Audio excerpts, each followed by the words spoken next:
Welcome back. We're coming to you this week from the heart of Washington, D.C., and we've been looking at a powerful political force in this town, the so-called Israel lobby. So now it's a time in the show when we cover the coverage. And when you look at media coverage of the Israeli-Palestinian conflict, sometimes you got to wonder if Americans are watching a different war from the rest of the world. Here's Richard Gisbert with Election Post.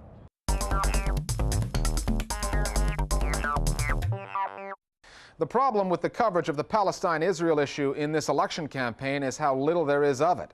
This week on the Election Post, the difficulties in covering a debate the candidates aren't really having.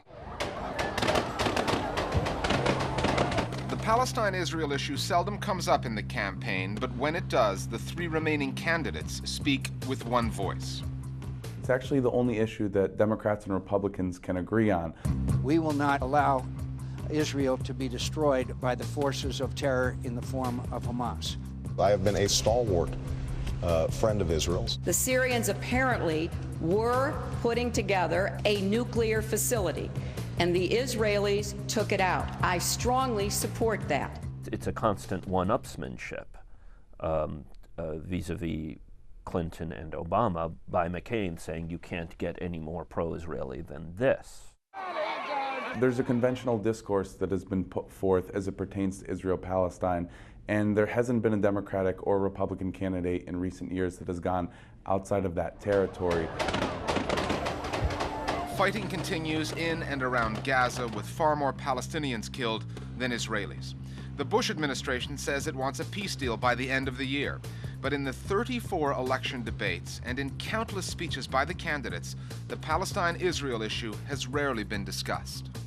Palestinian statehood and Palestinian human rights is an issue that none of the candidates have really been addressing. They've certainly established their affinity for the state of Israel. None of them, however, have taken the step to say, listen, you know, what's going on with the Palestinian people is really a travesty of justice, and it's something that should be stopped. The voice of the right wing, which wants to keep a hold of all this territory, is the voice that's heard. And their voice dominates U.S. political dialogue and U.S. journalism. Any dissenting views are excluded by the media or met with a storm of abuse. And those views need not belong to the candidate either. Barack Obama was questioned repeatedly over anti-Semitic comments made by Reverend Louis Farrakhan. Farrakhan supports Obama, but has nothing to do with the campaign. Do you accept the support of Louis Farrakhan? You know, I have been very clear in my denunciation of Minister Farrakhan's anti-Semitic comments. I think they are unacceptable and reprehensible. Your Jewish support would dry up quicker than a snowball in hell. Tim Russert was really pushing Barack Obama to distance himself from Louis Farrakhan, and Obama did that. As you know, Reverend Farrakhan called Judaism gutter religion. Russert wouldn't let that go away. He insisted on continuing to come back and talk about that. What do you do to assure Jewish Americans that you are consistent with issues regarding Israel? Perhaps he might have a different viewpoint than the mainstream, I think, is what they were trying to get at. Does Barack Obama have issues with Jewish people? Does he have to meet, perhaps, once again, with Jewish leaders to try to reassure them? Well, that's a remarkable statement, considering what he's already said and so on, and it's utterly off the agenda that he would give assurances to the Palestinian community, to other Arab or Muslim communities. John McCain surveyed damage caused by frequent Hamas rocket attacks. When Republican John McCain recently visited Israel, the CNN reporter covering him, to his credit, asked McCain why he failed to go to the occupied territories. McCain's response was telling. Why not spend any time with Palestinians on this trip? They say it's proof to them you wouldn't be an honest broker, or that at least until you're president, you're pandering to the lobby back home. Well, they're free to say whatever they want to say. Well, he's trying to send a signal that he is more pro-Israeli than anyone could possibly be. And I think that that's the message that the McCain campaign wanted to send with that, and I think that they were successful. Welcome to Israel, Mr. McCain. Sometimes journalism is only as good and as impartial as the journalist. One of the main voices of CNN's election and foreign coverage is Wolf Blitzer. Few Americans know it, but Blitzer used to be a lobbyist for the American Israel Public Affairs Committee.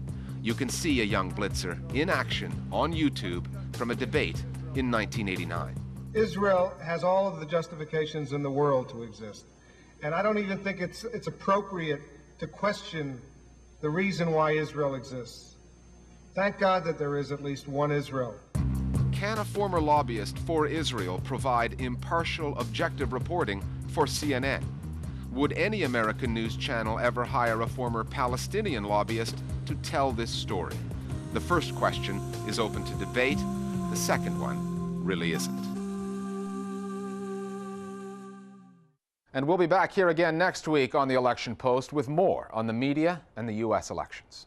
We're back at the White House, where in January 2009, all the tourists will have an opportunity to gawk at a new resident moving in. The outgoing resident, George W. Bush, is on record saying that he wants to see the creation of a Palestinian state before the end of his term. But with only 9 months left, it's really looking like the next president will have to start afresh on the U.S. roadmap to peace. So who among the presidential candidates do Palestinians have their eye on? We went to Ramallah to find out. Hi, my name is Victor Hadi. I'm a Palestinian American, or an American Palestinian, I should say. And I am the owner of Zayt Za'atar, which means olive oil and thyme. This is our third branch. It's in the main street of Ramallah, Palestine. The business is excellent. We also make a pastry called Palestine, and it's our most selling product. And we sell it because I think when people eat it, they will become more patriotic. Moreover, we make money. As a Palestinian businessman, American politics is very important to us because whoever in the office, in the Oval Office in November, I think, and I hope it's Barack Obama, I think it will change the political and therefore the economic situation here. It will bring more peace. It will ease the tension in Iraq and in the region. This is a new pastry by our restaurant. It's called O for Obama, and it has all the colors. Za'atar for the African Americans, white for the white Americans, for all the colors, because we do believe in that America is a melting pot. And furthermore, my chef says, if Obama wins, it's because of the Palestinian malkouche. That's it. You owe me, Barack. You owe me. Owe me. Yeah, let's go. Yalla. And in the, come here. Yalla. In the olive wood oven. Obama goes. Fire it up. Fire it up. Obama. Obama. Obama. Obama. Obama.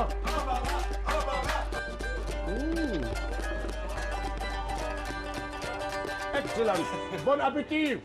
That's all the time we have for this week's show. From Washington, D.C., until next time, so long.